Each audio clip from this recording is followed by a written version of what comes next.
Do you feel stuck and unhappy in your job? You don't want to leave, but something's wrong and you can't quite put your finger on what it is. Maybe you're not happy, but you're comfortable being unhappy, and changing things seems like too much effort and is downright scary. In this episode, I'm joined by Dr. Pauline Morris. She's an anaesthetist and a career coach, and we talk about tips and strategies to help you do the inner work and explore your own strengths and interests to work out what you actually want and need out of a job and a career.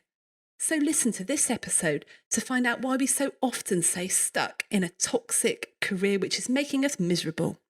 And listen if you want to think about your career in a brand new light, focusing on the right things, not just what you've always been told. Welcome to You Are Not a Frog, the podcast for doctors and other busy professionals who want to beat burnout and work happier. I'm Dr. Rachel Morris. I'm a GP, now working as a coach, speaker and specialist in teaching resilience.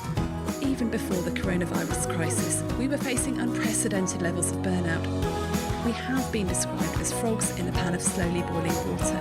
We hardly noticed the extra long days becoming the norm and have got used to feeling stressed and exhausted. Let's face it, frogs generally only have two options: stay in the pan and be boiled alive, or jump out of the pan and leave. But you are not a frog, and that's where this podcast comes in. It is possible to craft your work and life so that you can thrive even in difficult circumstances. And if you're happier at work, you'll simply do a better job. In this podcast, I'll be inviting you inside the minds of friends, colleagues and experts, all who have an interesting take on this, so that together we can take back control and love what we do again. I wanted to let you know that we're now taking bookings for our Shapes Toolkit programs. How these programs help doctors, professionals in health and social care and other high-stress jobs take control of their workload, feel better and beat stress and burnout.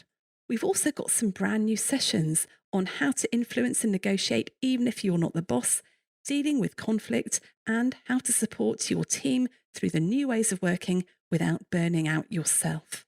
We've also got bespoke sessions for those new to roles in general practice and for frontline staff. Find out more by emailing me or get in contact through our website.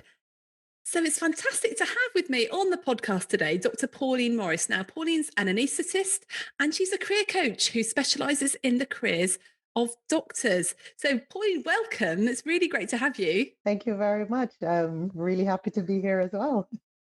So Pauline, let's kick off because I'm really fascinated in what people come to you with. So typically when a doctor approaches you for some coaching, what do they tend to be struggling with in terms of career? Most people when people come to me, they tend to be struggling with one of three things. One is they think that they are in an environment that's not really conducive to them growing in a way that they want to as a physician. The other thing they come to me with is doubt about whether or not they actually want to continue in medicine, the I'm falling out of medicine thing. And unexpectedly, the third one is people having a combination of those two, in as much as they're struggling to work out where to place their focus. And they kind of feel as if they're sort of running around the headless chicken hamster wheel, and they're not really sure what they want to be doing, and they don't know why they're feeling like this. Mm. And I put it in the umbrella term of I'm struggling with my CPD. I'm struggling to meet my professional obligations, and I don't really know why. Mm. And it causes a great amount of angst, actually. And that is the one that I've found to be most interesting since I started career coaching with doctors. That's interesting. So people will come to you saying, there's something wrong, but I don't quite know what it is. It's this feeling of, just what you said. Something's wrong. I'm not sure what it is. I'm getting more and more unhappy. I'm not sure what I need to be doing with my career. And I thought I knew what I wanted to do, and now I'm not so sure. So that's a very, very common one. I actually thought it would be more along the lines of when I first started. I thought it would have been more along the lines of, I just don't know if I want to do medicine or not.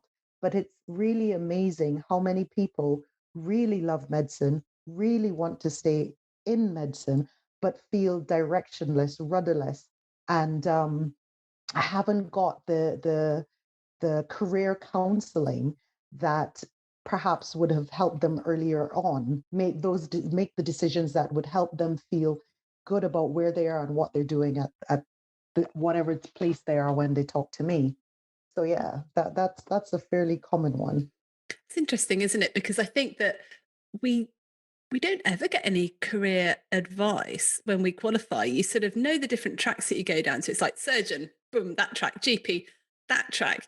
But we don't ever get the actual advice about, well, what's really going to suit you? How would you like your job to be? And then if you're going to do surgery, whichever surgery you like and you choose, well, there's different types of career, even within that one specialty. And no one ever seems to sit you Correct. down and prepare you for that, do they? Correct. You hit the nail on the head right there. That's exactly it. And the other thing that and again, even picking your career, we as physicians have been taught, and and most of us believe that we are separate from our professional career. Who we are as a person is separate, and we're told that that's what was supposed to happen. You're supposed to leave all your values and beliefs and put on your cookie cutter cape as soon as you walk through the door. And because of that, people find themselves in jobs that don't align with who they are or who they want to be. Because, as you said, oh, you like surgery, okay, great. Oh, you like babies, go do peds. Or you get that. But then the career counseling that goes deeper than that is, well, what kind of life do you want to live? Are you okay working nights? Are you okay working weekends? Do you want to go into private practice? Do you like working in teams? These kind of things that come along with those kinds of questions. Do you enjoy sitting at a desk seeing 20 patients in an hour? Is that okay for you? What is it? And then does that match with who you are? Does that match with your personality traits, with how you best bring your energy to the world? If you're somebody who really enjoys chatting with people, you know, you might find that as much as you enjoyed radiology, that it actually isn't fulfilling as a career for you, and vice versa. So it's these sort of little things that we never were counseled on and we never were coached on. How will your career fit into your life? And as we come down the road now, where people are beginning to realize that actually, it wasn't like 20 years ago where once you got into it, once you became a consultant, once, you were kind of stuck, you were kind of there, and this is what you were expecting to do. So people have started to wake up a little bit and go, well, hang on a minute, I realize I'm not happy. And I think there's something I can do about it. But a lot of people just don't know where to start because they've never had the experience of looking inside for answers and being curious about what it is they need from their career, as opposed to the way we always view medicine, which is we give, we give, we give. And actually, we're well within our rights to have medicine give something back to us. And that's a novel idea.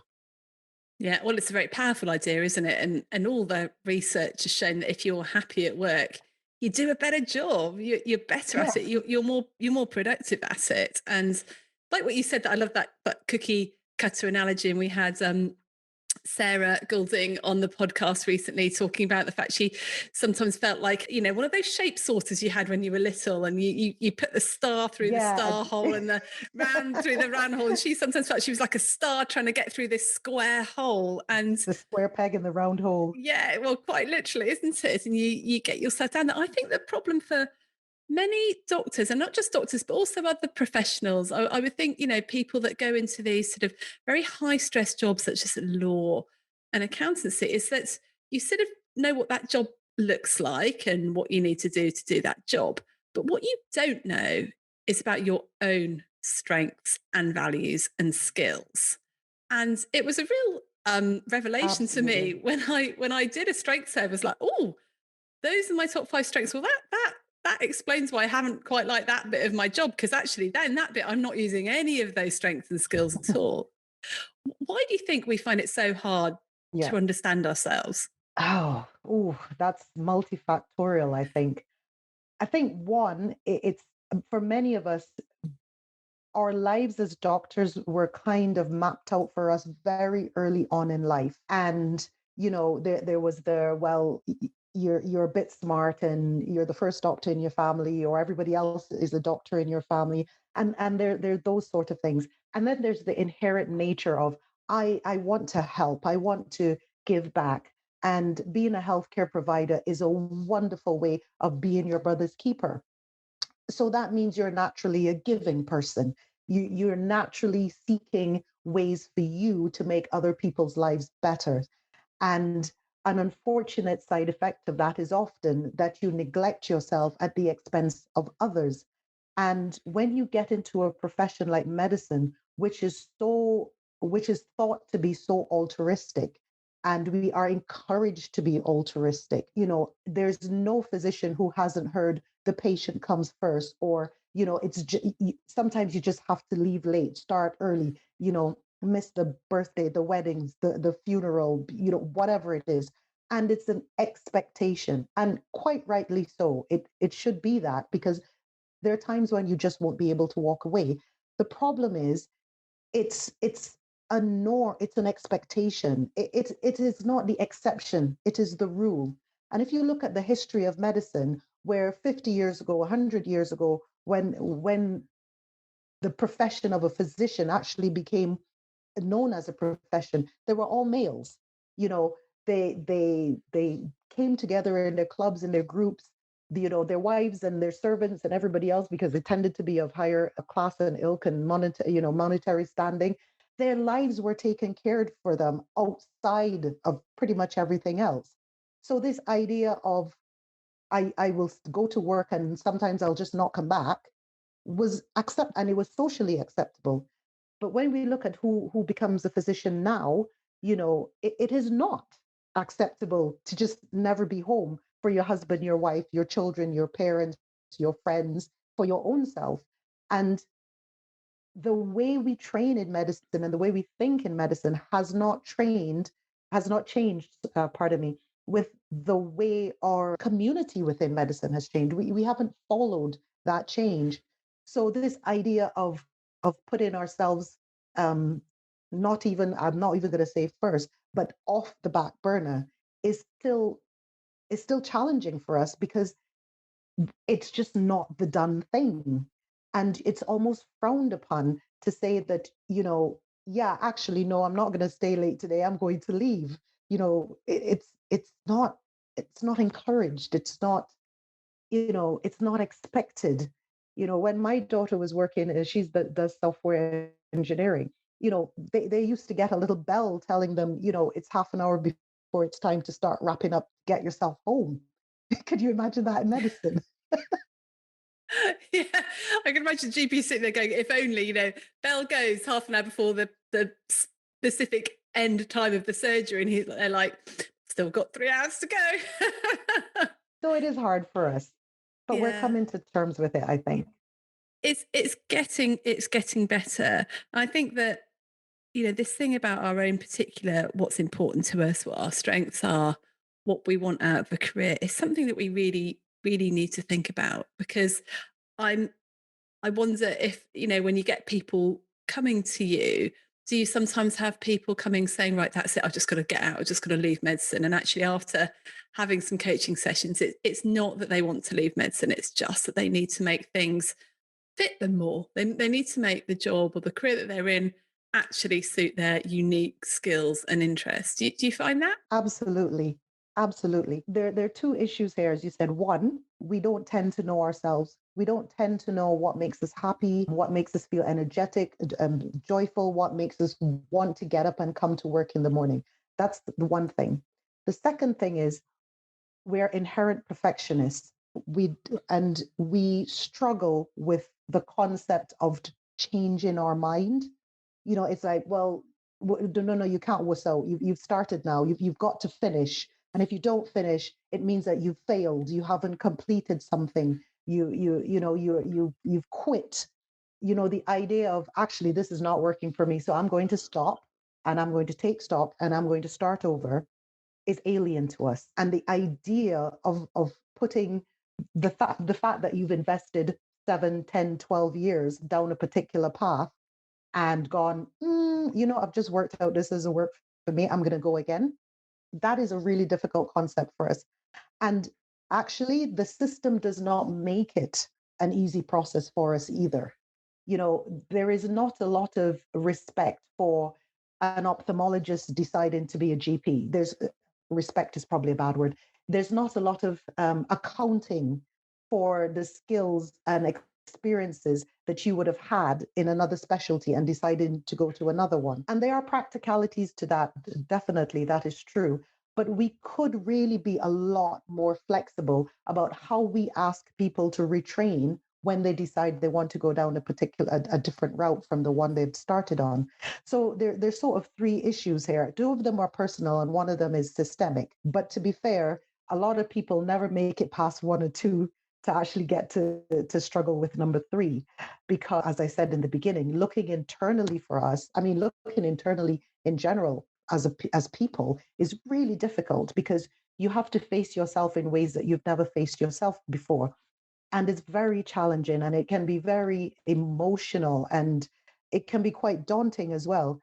And as physicians, we almost feel as if we are above such, what's the word I want, issues, because we're strong people and we know what we want and we're determined and we're perfectionists and and the whole idea of cowering before yourself in a mirror is unthinkable. Yeah. So often the barriers to us getting that successful career and happy and fulfilling life is our own selves. Yeah. Yeah. It gets labeled as all that touchy feely crap that I don't need to do. I just need to do the job or whatever. And, my husband always laughs at all these, I call them business development books I read. He calls them self-help books, and it's just like, why are you reading all those? Well, actually, they really helped. They really helped me, change who I am and understand myself and everything like that. I think you're absolutely right. It's this perception that it's a bit woolly and weak. I think sometimes as well, we just don't have the time to do it either. So it's like, well, yeah, I just haven't even got the time to do that. So there's that. But I think there's something that you and I talked about before this podcast as well. And that is, I'm unhappy, but I'm in a comfort zone. And I know I can do this job and it's okay. Yeah, it's not great. But actually, that's a little bit scary. As soon as I start to look outside of that or to think there is something else that I could do, then I might fail or that might get really uncomfortable. Yeah, the comfort zone, the dreaded comfort zone. We've all got all kinds of ways to talk about it. Oh, the devil you know versus the devil you don't know. And, you can be jumping out of the frying pan into the fire. Yeah, we've got all kinds of idioms and ways of describing it. But it's actually just about being comfortable and understanding where you are and knowing what's coming next. And there's a certain amount of comfort in that, even when you know what's coming next is something that you don't want. It's really weird how the psyche works, because we think to ourselves, I really don't want this, but actually I know how to deal with it. I know how to cope. And as you quite rightly said, I don't particularly enjoy my job, but I can do it. It doesn't challenge me, and it pays the bills. And really, if I thought about it, I'd upset my parents, and my spouse would be disappointed, and then my kid won't be able to say that my mommy's a surgeon, and we give ourselves all kinds of reasons to stay in that comfort zone, because it also makes us comfortable to know that we are not stressing anybody else. And that's really difficult, I think, sometimes for us to know that you've made somebody else uncomfortable is difficult. So we often don't do things because we worry about what other people will think and how they will react and what they will do. And I'll be honest, I couldn't imagine phoning up my mother, God rest her soul, one day and going, you know what, Mom, I've decided I don't want to be a doctor anymore. I'm going to, I don't know, paint forests. I could never imagine having that conversation with my mother. I think I'd probably just never tell her. you know so I do recognize that it's a really, because when you make a decision like this, it doesn't just impact you, and it impacts your family and your marriage and your children. And there are a lot of reasons to stay comfortable because you don't find out anything that you don't want to know. Mm. And it's You a don't lot. get answers. Yeah, Yeah, you sorry. don't get answers to questions that you don't want to ask.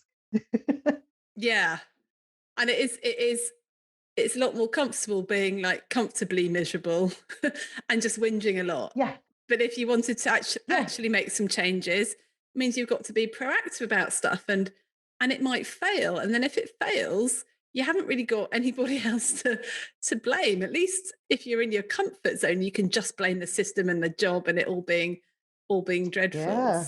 So I get that. I think it's really. We all love a good whinge, don't we? Oh, we absolutely love a good whinge. And I think something you said to me earlier was, just because things are familiar doesn't mean that it's good for you. And interesting, I was just on a lunchtime webinar actually, and one of the doctors on the webinar said that her husband said that when they come home from work, they're a husk of a person because all their care has gone into their work and their job during the day, and they've got nothing left for their family. And that was such a sad comment to read, Wow. that someone Yeah. is just living like that and feeling that there's no choice, or the Mm. comfortableness of being there is actually better than the alternative, which is a bit scary, but gosh. Yeah, and this is one of the things we have this belief that it just has to be like this. It can't be any other way.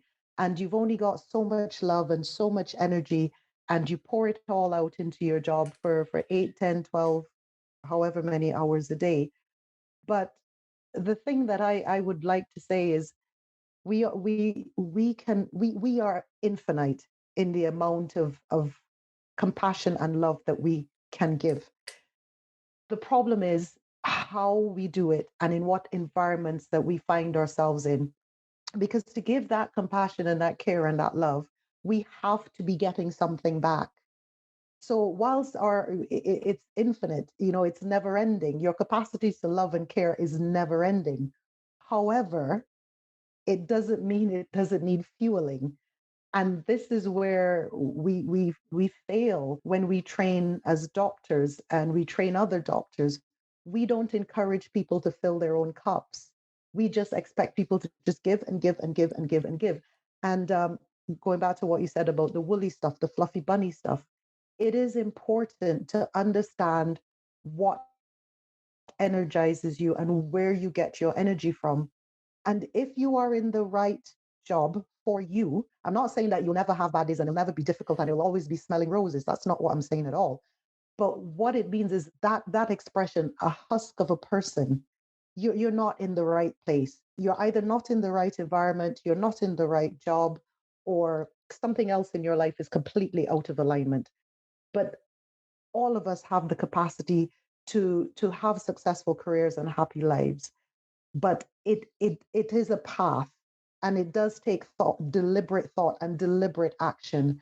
And often as physicians we're very passive in our careers. We kind of just do what we're told and follow on from whatever we think we should be doing, and we get lost along the way, and we think that the path must be straight and it must be direct, and there must never be any side alleys or wandering offs or rest on the footpath or whatever. And this is where this lack of joy comes from in our job, so that when we come home we have nothing left. But we do have a choice. We do have a choice, but it does take deliberate thought and deliberate action. You cannot be a passenger in your own life. You can't. You've got to take control, and that is difficult. Mm, gosh, I think that is such a profound thing. You can't be a passenger in your own life, and it's quite an obvious thing, but it's really difficult to do. And I think, this podcast is all about helping people thrive in their work rather than rather than getting everybody to leave. And I guess for some people to really thrive, you do Yeah. you do have to maybe change professions. But for some people, like you said, to thrive, you can stay in what you're doing, but maybe it's just the environment you need to change. So it needs to be in a different surgery or a different Mhm. department or different hospital. So maybe that's what's needed. And for some people, actually, it might be staying exactly the same, in the same role, in the same place, but just changing the way you do things a little bit, and maybe taking on some different types of roles, say doing some teaching rather than being the QI lead, or maybe doing something, I don't know, doing something that's going to suit you much more. So Absolutely. how would you even get people to start to approach finding out what approach they need to take on this? Okay.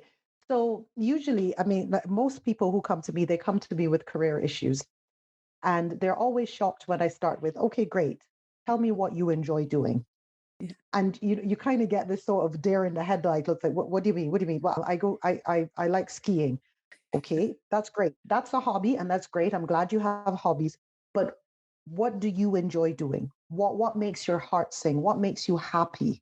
You know, what is it that makes you want to get up in the morning at the risk of sounding a bit cheesy and a bit corny, right? And it's just what you said. We have this. We understand very clearly in that medicine has become so complicated that we need different people for different jobs. You need an obstetrician, you need a gynecologist, you need an ophthalmologist, you need, an intensivist. We understand that. But for some reason, and you kind of alluded to this just now, we don't understand that we can't be masters of all things that surround medicine. We're not all good auditors, researchers, teachers, leaders, managers. We are not all interested in education. And as you said rightly at the beginning, it's about playing to your strengths. So the first thing you need to do is really start to understand your own strengths and your own values. And often that is the easiest way to find that out, is to go, well, what do you actually enjoy doing? Do you actually enjoy being college tutor? Yes, no. Well, if you don't enjoy it, don't do it. There are other people who are better at it and who want to do it. And it's okay to step back and let them do that. We've got this thing in medicine still, this sort of old boys thing where it's your turn to lead now. It's your turn to do this job now, without actually going, hang on a minute, does this person have the right skill sets to do this job? And do they want to do it? Every one of us can think of horrible mentors and teachers we had in medicine, and we can think of the great ones as well. And that's one of the very first things that you need to come to terms with. What do you value? Do you want to have your name in lights? Do you want to be invited to speak at international conferences? Do you want to be part of NHS England? Do you want to be in a teaching hospital as opposed to a DGH? Do you want to be in the city? Is that what do you enjoy, city life, or do you enjoy country life? And it comes back to these sort of things. And people sort of look at me like, what do you mean? Oh, yeah, I live in London. Oh, what does that have to do with anything? Yes, but do you want to live in London? Mm. Is that where you saw yourself over the next few years? Or do you believe that this is what you should be doing? Oh, I should be in a teaching hospital because they're better than DGHs, right? Oh, I really need to have, 20 publications a year. Okay, but do you enjoy doing 20 publications a year? So Mm. the start is knowing yourself, and that is all that. And often that's where the biggest challenge is for me as a coach with my clients, because everybody, almost everybody, comes with the expectation of, right, this is going to be about my career. No, this is about you, the person, the individual, the doctor, not just whether I should be a surgeon or I should be a GP. There's so much more to it than that. And it starts from looking inwards, and we're just not comfortable with that. We're not accustomed to it. So Yeah. that's usually the biggest hurdle when I say to people, right, let's start looking at what you want. Yeah. And I can imagine that's hugely difficult, because I know when I first went for some sort of career coaching, and you know, I was asked that question, what do you want? And I was like, I have no idea. I don't know who I am anymore. I don't know what I'd like to do, because I've done this job for so long that I don't Yeah. feel I don't know. I don't know. And I think your point about doing things because of the prestige, I think that is completely endemic for Hmm. doctors. We think that there's a particular type of job and a particular type of hospital with the getting to do all these presentations at international conferences, and there's this hierarchy of what you can achieve, and Hmm. doing all this research. But you're right, you might not like research, or doing this and that, and then you find someone who says, actually, I don't want to do that, or I don't want to take the clinical director lead for my department anymore. Really? It's your turn. Nope, I'm Yeah. not interested. It's like suddenly someone's like broken the pattern and said no, and you're like, wow, that is good. I have a mate he's a fantastic surgeon, and he offered lots of jobs in teaching hospitals. She's like, no, I want to work in a DGH because that will suit me, because I have this team around me. I have this different lifestyle. I want that. And he chose that. And it's still pretty stressful. And I thought that is absolutely brilliant that he knows himself well enough to know that that's not what he wants there. He wants this, and that's going to work out really well for him. But so often we do things because of the prestige and what it looks like. And I never quite understand why some things are a little bit higher up the hierarchy than other things in medicine. And I guess it's just human Mm, nature, isn't it? Like, if you can look important and you it look is. like you're in a leadership role, then you've made it. But actually, some people are really good technically, and that's where they need to stay, doing the technical stuff or doing the creative Yes. stuff, rather than doing the leadership stuff, which sort of takes you away from Mm, your practice. But we haven't really grasped this yet. And I guess the biggest hurdle is yourself, isn't it? Not other people's, your own perception. yeah. Correct. Yeah. And this is a really tough one for us because, as you rightly said, we have this idea. We are sold this idea of what a good doctor is, and it's this all singing, all dancing. I call it the back page. Your back page of achievements. You know, and I remember one of my clients. She was one of the things that really stressed her was she didn't have a good hobby. And I was like, well, what do you mean you don't have a good hobby? And to cut the long story short, essentially, it's this concept that everything we do must be exceptional and we must be exceptional at everything we do. So if your hobby is knitting, that's great, but you need to have won some awards for knitting. You can't just sit quietly in a corner and enjoy your knitting. You got to be climbing Mount Everest. You got to be base jumping. You got to have these really exotic things because you're a doctor. What do you mean you knit? It's just what's your hobby? Oh yeah, I enjoy reading and sitting under the tree in my garden. Really? That's what you do? Oh, okay. And I remember in the coffee room, even in the coffee room, there's this competition. Oh, what did you do on the weekend? Oh, I went skiing. Oh, that Japanese place I went, and I'd be sitting there thinking, well, I mowed the lawn, I walked the dog, I watched the saw some Netflix. friends. Yeah. I just couldn't I just could not take part in this conversation of all these amazing things that people did with their 48 hours away from work. I was like, well, I saw I spent an extra 2 hours in bed. But it was almost you felt that it was like, yeah, yeah, yeah, I'm just great. I'm so great. Even my hobbies are great. Every spare moment I spend, it's great. I'm just great. And it's hard work, man. It's just hard work.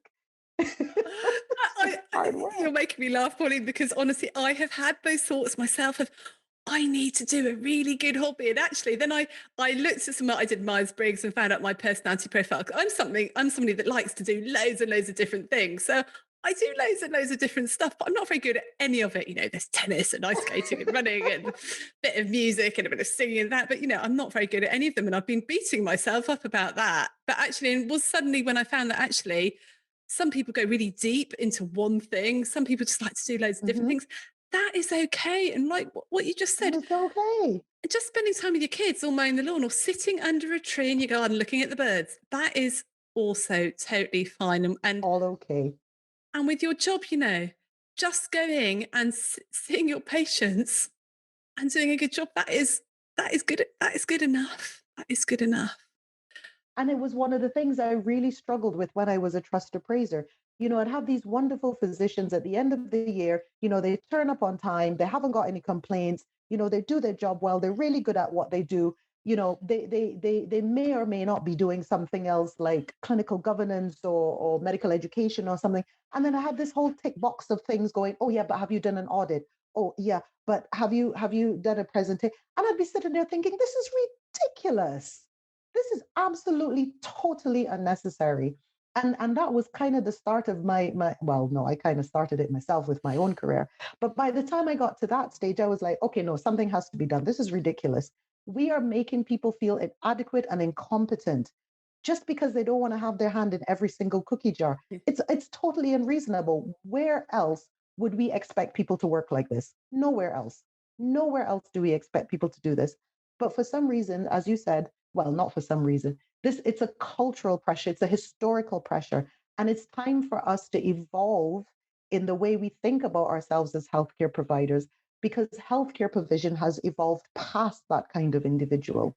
We cannot be, jack of all trades and master of none. When the consultant was the hospital administrator and the teacher and the mentor and in charge of the nurses and in charge of the budget, those days are gone. So why can we not just embrace our own strengths, promote the people who want to do what they want to do because they will do it well, and allow people that freedom to say, right, this is what makes me a good doctor, and that's all right. I don't need to do anything else. Mhm. So, Pauline, what would you say to someone that comes to you for careers advice and says, look, I don't really want to leave medicine, but I want to use more of my strengths at work. And at the moment, I don't feel that I am in my particular role. How would you help them with that? So, excuse me, it goes back to the very beginning, like I was saying. There inevitably there will be parts of your role that you do enjoy. Whatever it is that there will be some things that you do enjoy. And one of the things that we need to do is pull those things out and go, okay, so so you are a surgeon and you are the clinical governance lead and you teach an ATLS course. Of those three things, what do you enjoy most? And what about it do you enjoy the most? Right? So it might be around the actual job itself, the specialty. It can be around the pillars of medicine, safety, governance, education, those sort of things. And it's about getting to the root of those things. The second thing that we need to think about is the environment that you're in. And you talked about that earlier on. It might be that you are doing the right specialty in the, with the right adjuvant, but you're in the wrong environment. Maybe you want to be in a teaching hospital and you're in a DGH and you're frustrated because you're trying to achieve things that are more difficult to achieve in a DGH than in a trust, and vice versa. And quite frankly, some environments are quite toxic. You could be in a team that doesn't function. You could be working in a department that's dysfunctional. And it could be you as well. You could be facing issues, right, that impact on your career. And you have to come to the realization that that's what it is. So there are three prongs to this to answering this question. And often people struggle so much with answering the question themselves. One of the first thing I'll say to them is go ask the people in your life that you trust, go ask them, what do they think? What do they think you're good at? When do they see you at your happiest? What do people come to you for? How would they describe you? And that's when people start coming out of their shells a bit more, when they get that information from trusted people in their lives. And that's when the threads start to weave together a bit, and we can work out what is it that you're in the wrong career? Is it that you're in the wrong place? Or actually, is this something personal that is now impacting on your professional life and you haven't actually acknowledged it? you know so it's the specialty, the environment, and you as a person. And it's working through those three pillars that start bringing us to the future that you want for yourself. And it's really difficult sometimes because when it's, for instance, when it's a work environment, sometimes it's really hard to be able to put those things into words. Things like terminologies that we have now that we didn't have 20 years ago, like microaggression and compassion fatigue and, you know, poor team lead. We didn't think in those ways before. And now it's about bringing those those complex topics to the surface in a way that is tangible and recognizable. And that can be quite difficult. It's very easy to follow an algorithm. It's very easy to try to fix a process and a system. It's not so easy to fix those soft skills. And that can be coming from you, it can be coming from your environment. So it is a very complex issue. And that's part of the reason I think we struggle with it so much, because we actually haven't realized the depth of complexity involved in how to have a successful career and a fulfilled life. It's complex, but again, deliberate thought, deliberate action will get you down the path always. Mm. But it is hard work. It takes commitment, and you've got to be ready to pivot. Yeah, that's interesting. I think you've hit the nail on the head there. It actually takes hard work. It does take hard work. It takes a lot of thinking, a bit of self-exploration, which could be quite uncomfortable, and being then ready to pivot to Mm, say, actually, that wasn't suiting me, and getting out the mindset that I failed at this. You haven't failed. You just found something mm, you don't like doing. So try something else. I just want to, before we correct. finish in a minute, I'm going to ask you for your 3 top tips for anybody Mm, who's sort of got these questions and struggling with this. But what about this thing about mm, diversifying your work? Because I found that actually doing something different within my role as a GP was the thing that enabled me to carry on, because it enabled me to use my brain in mm, different ways. So I was very much into medical education and set up and ran a professionalism course that I really, really loved. And it was just help me use my skills in different ways. So how would you help someone who was thinking, oh, I just want to diversify and find the right roles? I mean, would you, first of all, would you say it's a good idea, or? It depends, because it depends on who you are, and it Mm. depends on what stage you are at in your career. Because if you had asked me that question 10 years ago, I would have said, diversify, don't be ridiculous. I'm just about managing as a physician. You want me to Yeah. do something else? No, I can't. I just can't. And one of the things I talk people through is why you want to do something. So that diversification is something that worked for you and is something that worked for me later on in my career. It's not something that would have worked for me at the beginning of my career. And I really struggled with the concept of people asking me all the time, oh, so do you want to take the lead on that? Or so do you want to do this? Because I was just like, well, hang on a minute, hang on a minute, hang on a minute.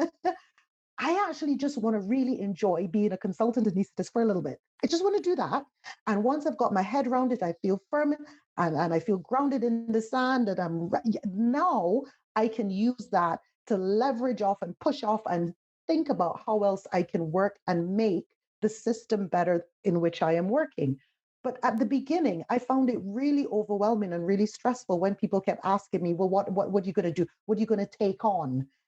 And so I think where you are in your career is very important, and why you want to diversify is important.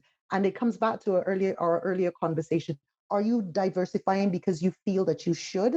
You've been told that it's time, that you feel that it's how are you contributing to the department? Hang on, I turn up for work. What more do you want? I'm And I doing a do a good good job. job. Yes. You do a good job, right? Or is it that you'd have a genuine interest in something and you really want to put your time and energy into growing this idea or this project or this thing that is this again, to sound at risk of sounding corny, is this a passion for you? So your why of diversification is very important, because if you're just doing something because you've been told to, or you think you should, or you're being pressured into it, it's not going to be helpful. And if it's at the wrong time in your career, it can be downright harmful. And you'll end up splitting yourself and not doing a good job in any way. So, why do you want to diversify? Would be my first question. And then we go back to the beginning again. What are your strengths? What are your values? What are you good at? So, when you diversify, you actually pick something that is going to be meaningful for you and be useful to the whole system of health, whether it be in your little trust or DGH or in a teaching hospital, whatever. What contribution of you will this be making? Mm. Because that's the Wise only way words. you're going to really have a meaningful relationship with it. Yeah. Yeah.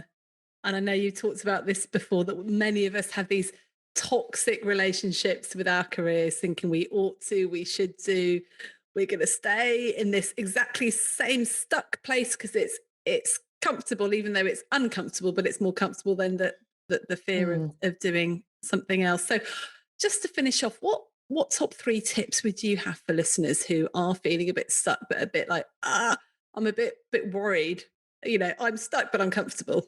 Well, first, I will always start with physician, know thyself. You've got to take the time. You've got to find the time to do the self-reflection. You've got to really stop and think about your why, your what, and your how. What do you want? What do you really want? How do you want to work? How do you want to live? Why do you want it? Do you want it because you think you're supposed to want it? Does it bring you a sense of security? Is this how you see yourself? Why do you want what you want? And then how are you going to get it? Are you focused? Are you laser focused? Or do you know your path? Are you going to go down it? Or are you actually willing to stop, take time, meander around, ask them questions? And then who? Who do you need? Who do you need to help you on this path? Right? Get yourself a mentor. As I say to people all the time, if you were planning a trip, yes, you would Google it, and yes, you could go to TripAdvisor. But if you could, you would ask somebody who's done it, who's been there, who lives there, who knows, who's helped somebody else get there. You always ask for help. We're not good at asking for help, and we are not good to responding to people when they ask for help either. It works both ways. So those are the things I would say that you need to focus on to start with. And then be truly honest with yourself. If you're struggling, ask the people that you love and ask them to be honest with you about it. And last but not least, invest in yourself. Find the time to take care of you. Find the time to bring peace to your mind, to your heart, and to your soul, because there is no investment too big or too small to make in yourself. Because anytime you turn up as the best you, the world is a better place for it, no matter what it is you're doing. And this one is a really difficult one for us as physicians. And when I say invest in yourself, I don't mean go and do another degree or go do another course. I mean, invest in something that brings you true joy and happiness, helps you center yourself, ground down, and really take time to appreciate who you are and what you do. That is a very important investment we need to make. And one of those buzzwords that have gone a bit funny is self-care. And okay, self-care can mean whatever it means. It means brushing your hair 100 times at night, fine. It means, walking the dog, fine. Self-care doesn't have to be elaborate. It doesn't have to be, you don't have to spend 3.5 hours in meditation. Self-care is whatever it is that works for you, that investment in yourself. So those are the 3 things. Know yourself, invest in yourself, and take time to create that alignment with who you are, with what you do. Brilliant. Thank you so much, Pauline. I think that's going to be hugely helpful to many, many people. It's been really helpful to me just talking to you today. If people wanted to get hold of you. Oh my gosh. It's like my own personal coaching session. Thank you. So you can always find me on Doctors Caring for Doctors. We're on Instagram, we're on Twitter, we're on Facebook, and I've got a lovely little, I'll call it an ebook, but really it's just a little guide, about 10 coping strategies for physicians. You get onto the website, you can download it for free. People have found that really quite helpful. So Doctors Caring for Doctors, you can find me on all social media platforms, and I look forward to seeing you and everyone else there. Brilliant. Thank you so much. And we'll put all those links in the show notes. So, Pauline, I feel we're going to need to get you back again at some point to talk to us more about this. Will you come back on again? Oh, I haven't told you my other 3 pillars yet. Oh, okay, right. You're on. We'll get you back to do the other 3 pillars. Brilliant. That's fantastic. So thank you so much for spending the time, and we'll speak to you soon. Absolutely. Thank you so much, Rachel. Bye-bye.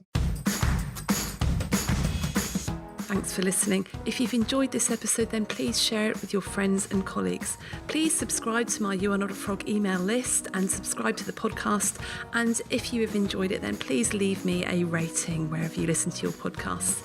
So keep well, everyone. You're doing a great job. You got this.